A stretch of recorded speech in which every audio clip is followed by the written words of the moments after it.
Hello everyone, welcome to my channel class 12th math with Priya. Last class में हमने exercise 1.1 के question number 1 का part number 4 देखा था। आज हम देखने वाले हैं इसका पार्ट नंबर 5 और उसका ए पार्ट। तो ए पार्ट हमसे क्या कह रहा है, सबसे पहले फर्स्ट क्वेश्चन देखते हैं। Determine whether each of the following relations are reflexive, symmetric and transitive. तो हमें इसमें चेक करना है कि जो रिलेशन हमारे पास है वो रिफ्लेक्सिव, सिमेट्रिक एंड ट्रांजिटिव है या नहीं है।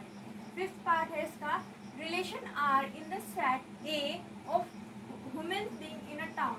तो हमारे पास एक सेट है ए सेट जो है वो वुमेन्स बीइंग का एक सेट है, मतलब कि जो भी हमारे टाउन में एक पर्टिकुलर टाइम पे जो भी वुमेन बीइंग्स हैं, जितने भी हमारे पास वहाँ पे इंसान है, उनका सेट जो है वो है सेट ए। और इस पर हमें रिलेशन डिफाइन किया गया है। हमारे पास रिलेशन आर है, R is equal to X Y when X and Y works at the same place. तो हमारे पास एक्स वाई पेयर कब आएगा, जब एक्स एंड वाई एक ही जगह पर काम करेंगे। तो अगर इस कंडीशन को फॉलो करेंगे तो हमारे पास क्या आ जाएगा, हमारे पास पेयर आ जाएगा। अब जैसे के लिए एग्जाम्पल के लिए हम देखते हैं राम एंड श्याम। राम एंड श्याम जो दोनों इंसान हैं वो एक जगह पर काम करते हैं। अगर राम एंड श्याम जो है एक जगह पर काम करते हैं तो हमारे पास राम और श्याम का जो पेयर है वो हमारे इस रिलेशन में आ जाएगा। तो ठीक है, यहाँ पे जो हमारे पास सेट है ए, उस पर हमारे पास रिलेशन डिफाइन किया गया है। अब रिफ्लेक्सिव चेक करते हैं। रिफ्लेक्सिव की कंडीशन क्या होती है, अगर कोई भी एलिमेंट अपने आप से रिलेटेड हो जाता है तो हम उसको क्या कहते हैं, रिफ्लेक्सिव रिलेशन कहते हैं। यानी कि ए टाइप के एलिमेंट्स जो है वो हमारे रिलेशन में होते हैं तो हम उसको रिफ्लेक्सिव रिलेशन कहते हैं। अब ए टाइप के या एक्स टाइप के एलिमेंट्स हमारे इस रिलेशन में कब आएंगे, अगर एक्स वाई कब आता है, जब एक्स और वाई एक जगह पर काम करते हैं। तो एक्स कब आएगा, जब एक्स एंड एक्स एक ही जगह पर काम करेंगे, works at the same place. तो अगर इस कंडीशन को फॉलो करेंगे तो हमारे पास एक्स टाइप के एलिमेंट्स हमारे रिलेशन में आ जाएंगे। अब यहाँ पे देखिए इसका मतलब क्या निकल रहा है, X and X works at the same place. मतलब मैं जहाँ पे काम करती हूँ मैं वहीं पे काम करती हूँ, ठीक है, जहाँ पे मैं काम करूँगी मैं वहीं पे काम करूँगी। मतलब एक्स टाइप के जो एलिमेंट्स हैं वो हमारे रिलेशन में आ जाएंगे। और अगर एक्स टाइप के एलिमेंट्स हमारे रिलेशन में आ जाएंगे तो हम कह देंगे कि जो रिलेशन है वो रिफ्लेक्सिव रिलेशन है। तो किस तरीके से लिखेंगे, x and X works at the same place, x and x वाले जो एलिमेंट्स हैं वो क्या करते हैं, works at the same place, एक ही जगह पर काम करते हैं। अगर वो इस तरीके से काम करते हैं तो हमारे पास एक्स टाइप के एलिमेंट्स हमारे रिलेशन में हो जाएंगे। और अगर एक्स टाइप के एलिमेंट्स हमारे रिलेशन में हो जाएंगे तो हमारे पास रिलेशन कौन सा होगा, yes, R is reflexive relation. R जो है वो हमारे पास रिफ्लेक्सिव रिलेशन हो जाएगा, R is a reflexive relation. एक बार फिर से देखते हैं हमने इसको रिफ्लेक्सिव कैसे प्रूव किया। हमने कहा एक्स वाई कब आता है, जब एक्स एंड वाई जो है वो क्या करते हैं, एक जगह पर काम करते हैं, ठीक है। और एक्स कब आएगा, जब एक्स एंड एक्स एक जगह पर काम करेंगे। तो हमारे पास ये एक जगह पर काम करते हैं, मतलब एक्स टाइप के एलिमेंट जो हमारे रिलेशन में है, मतलब आर क्या है हमारे पास, रिफ्लेक्सिव रिलेशन है, R is a reflexive relation. Okay, ये हमारे पास रिफ्लेक्सिव रिलेशन हो जाएगा। अब हम चेक करते हैं कि क्या ये रिलेशन जो है सिमेट्रिक है। अब हम चेक करते हैं कि ये जो रिलेशन है वो हमारे पास सिमेट्रिक रिलेशन है या नहीं है। जो सिमेट्रिक की जो कंडीशन होती है वो क्या होती है कि अगर ए भी हमारे रिलेशन में है तो उसका उल्टा बी ए हमारे रिलेशन में होना चाहिए। अब इस कंडीशन के लिए देखते हैं कि क्या ये ट्रू है। हमारे पास रिलेशन क्या है, X Y such that X and Y works at the same place. मतलब एक्स वाई हमारे रिलेशन में कब आएगा, जब एक्स एंड वाई एक जगह पर क्या करेंगे, काम करेंगे। एग्जाम्पल के लिए देख लेते हैं, अगर यहाँ पे हमने लिया राम एंड जो वाई है वो हमने ले लिया श्याम। तो मैंने कहा कि राम एंड श्याम जो है वो एक जगह पर काम करते हैं। अगर मैं इसी बात को इस तरीके से कह दूँ कि श्याम एंड राम जो है वो एक जगह पे काम करते हैं, तो ये जो दोनों बात है ये एक ही है। मतलब या कहो कि राम एंड श्याम एक जगह पर क्या करते हैं, काम करते हैं, या ये कहो कि श्याम एंड राम जो है एक जगह पर काम करते हैं। दोनों जो बातें हैं वो सेम है।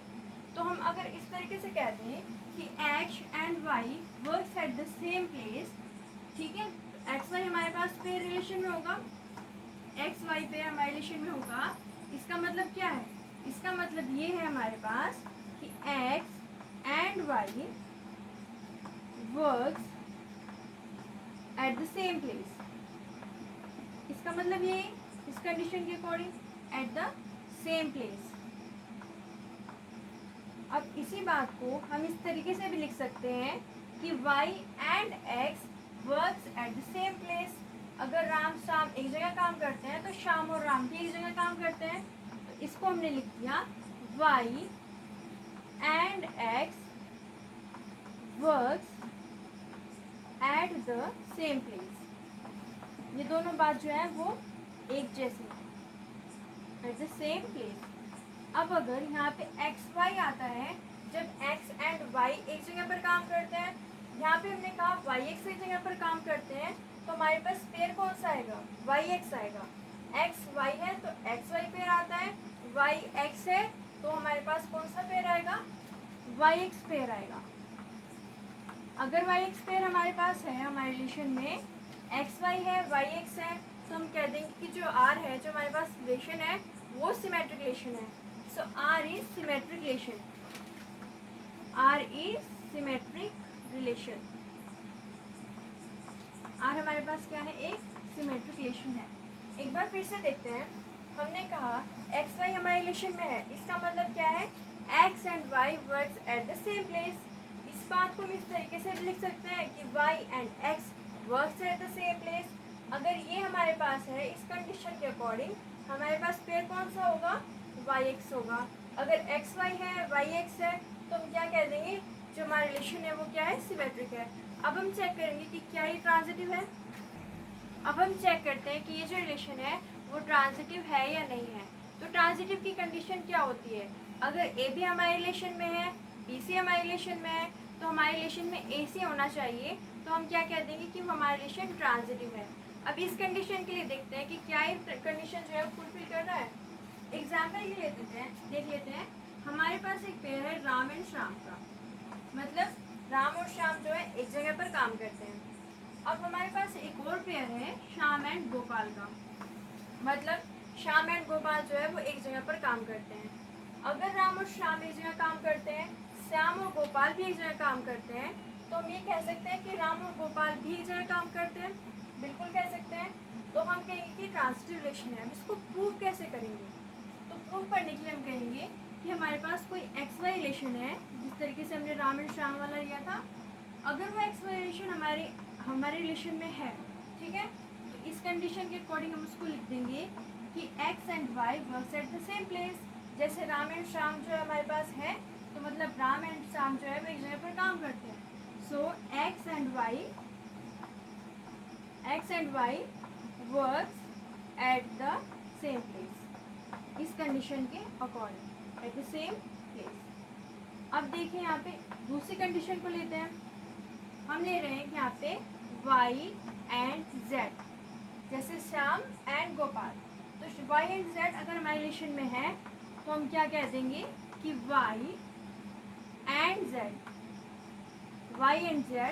Works at the same place. ठीक है, ये हमारे पास है तो इस कंडीशन को फॉलो करेगा, ये हमारे पास है तो इस कंडीशन को फॉलो करेगा।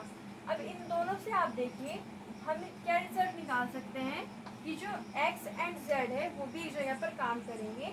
जैसे राम एंड गोपाल जो है वो एक जगह पर काम करेंगे, तो हम यहाँ पे कह देंगे x and z works at the same place. अब अगर वो इस तरीके से काम कर रहे हैं, एक्स वाई आता है तो हमारे पास एक्स वाई आता है, यहाँ पे एक्स जेड आ रहा है तो हमारे पास एक्स जेड आएगा, एक्स जेड जो है वो हमारे रिलेशन में आ जाएगा। अब यहाँ पे देखिए एक्स वाई है, वाई जेड है, और अगर हम वाई को हाइड कर दें तो एक्स जेड जो है वो हमारे रिलेशन में है। अगर इस तरीके की कंडीशन होती है तो हम इसको क्या कहते हैं, ट्रांजिटिव रिलेशन, मतलब ये हमारे पास जो है ट्रांजिटिव रिलेशन है। सो आर इज ट्रांजिटिव। आर जो है वो हमारे पास ट्रांजिटिव रिलेशन है। एक बार फिर से देखिए, एक्स वाई हमारे रिलेशन में कब आएगा? जब एक्स एंड वाई एक जगह पर काम करेंगे। वाई जेड कब आएगा? जब वाई एंड जेड एक जगह पर काम करेंगे। तो हम कह सकते हैं कि एक्स जेड जो है वो एक जगह पर काम करेंगे। तो हम कहेंगे कि एक्स जेड हमारे रिलेशन में होगा, एक्स वाई है, वाई जेड है, एक्स जेड है, जो हमारे रिलेशन है वो क्या हो जाएगा? ट्रांजिटिव हो जाएगा। तो हमने देखा यहाँ पे फिफ्थ का part number A. Next class में हम डिस्कस करेंगे फिफ्थ का part number B. Thank you so much for watching. हमारे चैनल को सब्सक्राइब कीजिए, लाइक कीजिए एंड अपने फ्रेंड्स के साथ शेयर कीजिए।